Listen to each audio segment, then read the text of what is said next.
This is not a story about one of the most beautiful buildings in the world. That story has been told 1,000 times. This is the story of what that beauty was built on top of, and what happened inside it.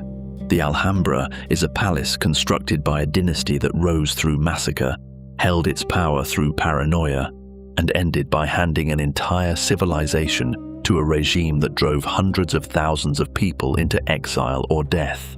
The beauty was always the surface. The court of the lions, the fountain is running.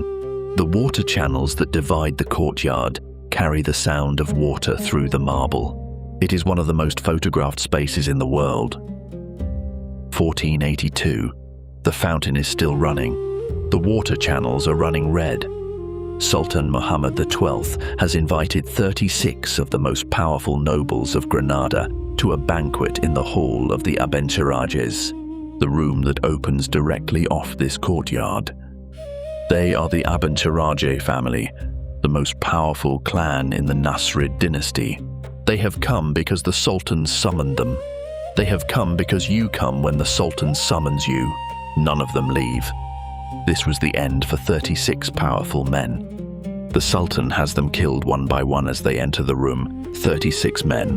The blood runs from the room through the water channels and into the court of the lions.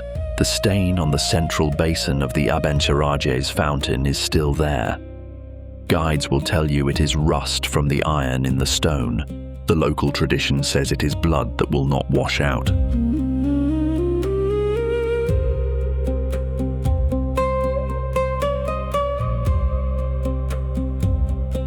One of the most beautiful buildings on earth. This is what it was built to protect. The Alhambra is not a palace. It is a city on a hill. A complete royal city with palaces, a fortress, gardens, a mosque, bathhouses, workshops, and the living quarters of a full court. At its height, it housed 2,000 people inside its walls. It was built by the Nasrid dynasty, the last Muslim rulers in Western Europe, over 250 years, from 1238 to 1492. Every sultan added to it. Every sultan used it as his seat of power. Every sultan used it as the place from which he controlled Granada, the last surviving Islamic kingdom on the Iberian Peninsula. The Nasrids survived by being useful to whoever was strongest. When Christian kings were winning, the Nasrids paid tribute and fought alongside them. When the Christian kings were weak, the Nasrids played their enemies against each other. They survived by betrayal, by alliance, by assassination, and by the simple fact that Granada was too economically valuable to destroy. A city of 200,000 people at a time when London had 40,000. The Alhambra's beauty is inseparable from this history. The carved plasterwork, the tile work, the gardens, the water, all of it was paid for by the same treasury that paid the assassins, the tribute, and the bribes.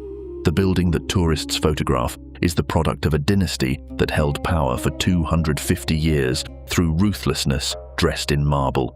The Abencerraje family were the most powerful nobles in Granada. Too powerful. The Sultan could feel it. In 1482, he found a reason, or invented one. The accusation was that the Abencerraje patriarch had seduced one of the Sultan's concubines. Whether this was true or manufactured, the Sultan made his decision. He sent 36 invitations to a banquet. The hall of the Abencerrajes is designed around a central fountain. It is the most intimate of the Alhambra's great rooms. The proportions are human. The muqarna's ceiling like a honeycomb above you.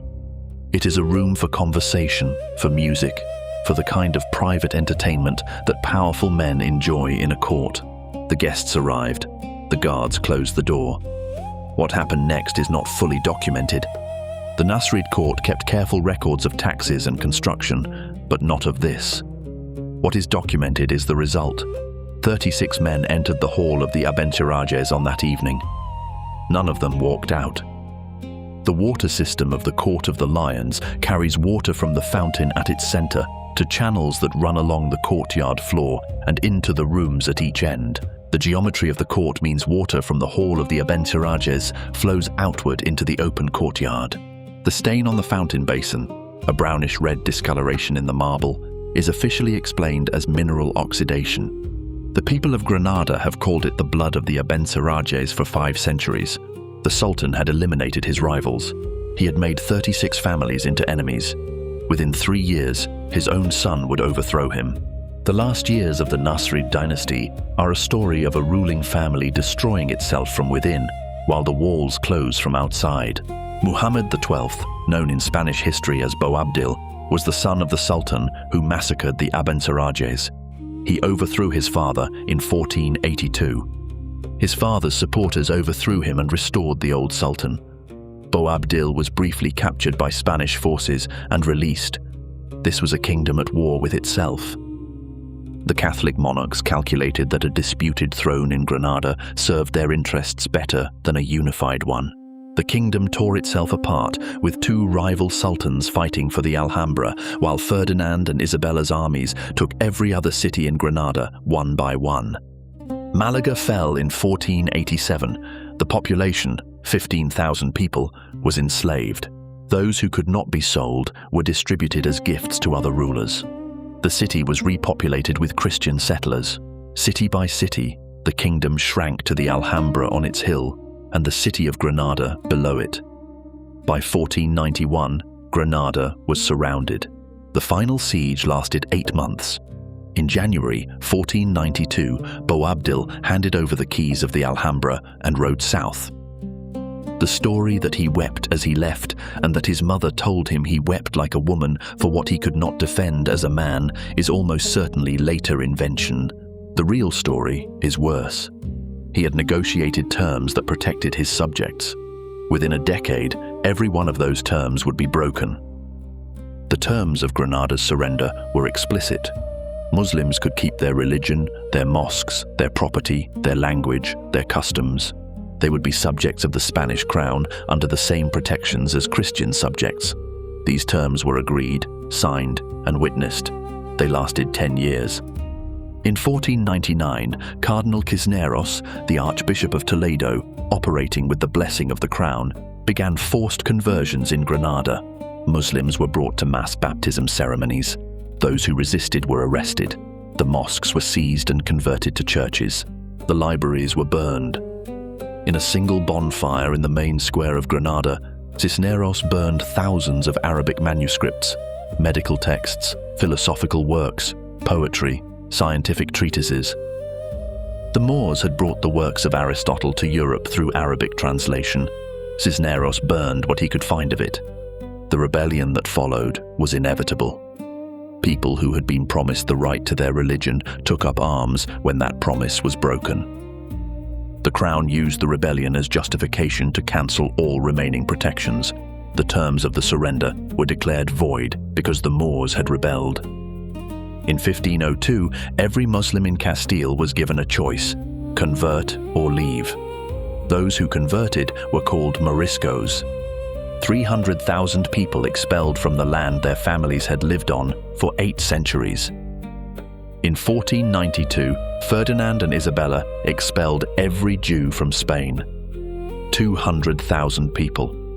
Families who had lived in Spain since the Roman Empire. Given 4 months to sell everything they owned, convert, or leave. The Alhambra is what survived. The people who built it and the civilization that produced it were expelled from the country. The palace was used as a barracks, a prison, and a rubbish dump after the Spanish court left. Soldiers stabled horses in the royal apartments, squatters lived in the pavilions. Parts of the complex were demolished to build a Renaissance palace for Charles V, a large stone box planted in the middle of the intricate Nasrid work, a monument to the new power imposing itself on the old. Napoleon's troops planted explosives in the towers when they left in 1812. Most of the towers survived because a Spanish soldier named José Garcia cut the fuses. The names of the towers he saved are known. The name of José Garcia was recorded and is remembered. The Alhambra became a UNESCO World Heritage Site in 1984. It receives over 2 million visitors a year. Every tourist photograph of the Court of the Lions is taken in the same courtyard where the water ran red in 1482. The stain on the fountain basin is still there. The history of the Alhambra is the history of what beauty costs and who pays for it. The building survived. The dynasty that built it was consumed by its own paranoia.